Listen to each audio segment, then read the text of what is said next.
3 OPM nyasar masuk perkampungan jadi sasaran tembak pasukan TNI, niat merampok tak kesampaian. 3 anggota gerombolan organisasi Papua Merdeka (OPM) nyasar masuk perkampungan dengan menenteng senjata api. Niat ketiganya untuk menebar teror dan merampok tak kesampaian. Mereka akhirnya menjadi sasaran tembak pasukan TNI. 3 anak buah OPM kelompok Teranus Numbi ditembak mati pasukan TNI dari Yonif RK 753 AVT. Penyergapan berlangsung di Kampung Karubate, Distrik Muara, Puncak Jaya, Selasa 16/7 sekitar pukul 19.45 waktu Indonesia Timur.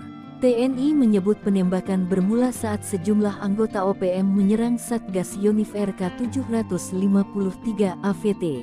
Dilansir tribunpapua.com, Kapendam 17 Cenderawasih Letkol In Chandra Kurniawan mengatakan penindakan terhadap gerombolan OPM ini diawali dengan terdeteksi keberadaan salah satu OPM Teranus Numbi bersama beberapa anggotanya memasuki permukiman warga di Kampung Karubate, Distrik Muara dengan membawa senjata api. Saat hendak ditangkap, gerombolan OPM ini melakukan perlawanan dengan mengeluarkan tembakan berusaha menembak aparat TNI. Aksi baku tembak pun berlangsung, hingga menyebabkan 3 anggota OPM tertembak dan tewas di tempat.